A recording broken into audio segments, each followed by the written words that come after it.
diagnóstico, nós estamos fazendo inferências. Ao que parece, o Ítalo Santos tem uma personalidade, um transtorno de personalidade narcísica. Ele é um narcisista. O narcisista é aquele que... Eu sou foda. Ele tem um... O narcisismo, ele nasce na infância. As pessoas estão com mania, especialmente depois da música, de chamar todo mundo de narcisista como se isso fosse uma doença. Qual música? Da Maiara e Maraíza, do narcisista lá. Eu não sou do sertanejo. O narcisismo não é uma doença. O narcisismo primário na infância é uma fase de autoidentificação e de percepção do quanto eu sou amado. Então, eu choro, minha mãe me dá peito. Eu acordo, minha mãe acorda. Eu tô com fome, minha mãe me dá comida. Então, eu sou o centro das atenções. O que é o transtorno de personalidade narcísica? É quando eu levo isso para a vida adulta.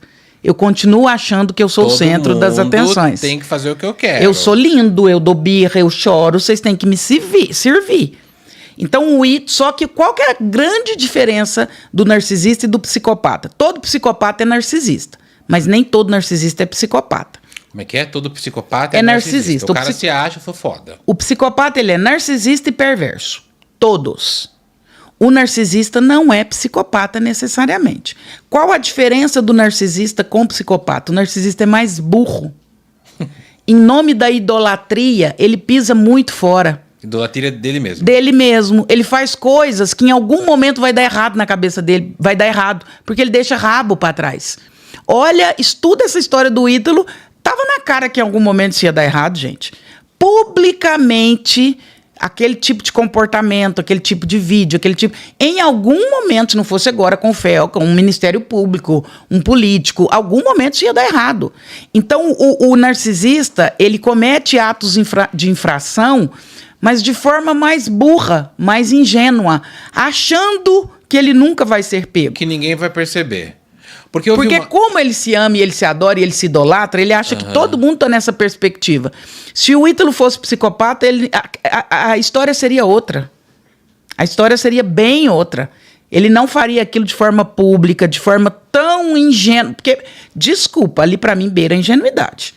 Você fazer uma coisa daquele jeito, né? Então, eu vi umas fotos dele que eu ia falar, que ele fazia. Aí tem umas fotos, porque falaram muito no vídeo do Fel, que ele falou muito daquela Camila, né? Que é uma tal de Camilinha. E eles gravavam vídeos desde quando ela era criança, né?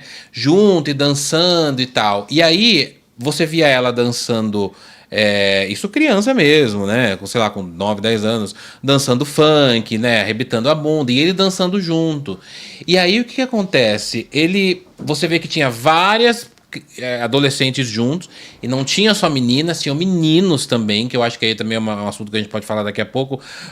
Quando a gente fala muito em pedofilia, a gente fala muito a gente não, né? Se fala muito numa ótica, ou se olha muito para as meninas, mas tem também a questão dos meninos, né? O que não anula o outro. Mas era isso que você falou. Ele expunha de uma maneira na internet que, assim, era ok para ele, uma menina de 12 anos, tem uma foto que elas estão de cinta-liga, sentadas assim com caneta na boca, como se fosse aquelas colegiais, assim, bem à mostra e tal. Ela engravida, parece que com 17 anos, do irmão dele. Então, assim, ele não via... Com 15, ele grava vídeos dela com o namorado, ele tira a coberta, olha o que eles estão fazendo, não sei o quê. Então, e aí ele expõe isso de uma maneira... Então, quer dizer... por uma análise que a gente pode fazer, ninguém está dando, claro, diagnóstico do Ítalo, que eu nem posso, mas ele era meio inocente nesse sentido. Estava expondo um adolescente que estava dormindo com outro, mostrando ali a pessoa com roupa de baixo na internet, ganhando milhões de seguidores, aí ele deve ter pensado, tá dando certo, vamos continuar. Óbvio. E nós vivemos num país onde a impunidade ainda é muito alta. Então ele acreditou que esse comportamento ia ficar impune. Quando eu vi o vídeo, eu falei, isso acontece. Meu filho, que já há alguns anos conhecia, falou, não, mas tem muito tempo, ele é estourado na internet. Eu falei, tá, mas não é por causa do vídeo do Felca. Isso acontece, ninguém nunca falou nada. Então tava óbvio que isso ia em algum momento acontecer, isso em algum momento ia vir à tona. Então é uma ingenuidade burra que o psicopata jamais faria. O psicopata é extremamente planejado. Ele saberia, por exemplo, não posso supor isso aqui não, claro, isso aqui vai me ferrar. Claro que sim, ele faria isso de uma sutileza, de uma inteligência, de um nível de planejamento que a história seria bem outra. Ele teria uma casa cheia de gente sem ninguém saber. Não seria dessa forma que aconteceria. Então, com certeza, agora sim, um transtorno de personalidade narcísica parece extremamente vaidoso, perdeu a mão em nome do próprio interesse.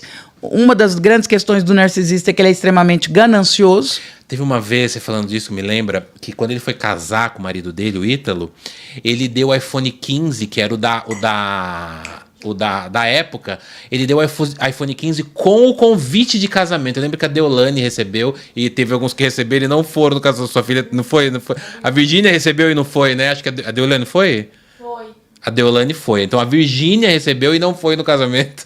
Mas você vê, você falou disso agora, de querer mostrar... Tipo, o narcisista é ostentoso. Porque eu pensei assim, se fosse uma lembrancinha do casamento para quem foi, era menos narcísico do que um convite. No convite você manda um papel, no máximo uma rosa. Agora mandar um iPhone 15, então ele também tem esse traço. Tem essa ostentação, essa ganância. Em nome da ganância eles perdem a mão, porque há uma diferença entre ambição e ganância. Ganância é ser um trem disparado a qualquer preço, a qualquer custo, e não tem nada que satisfaça. É um buraco negro.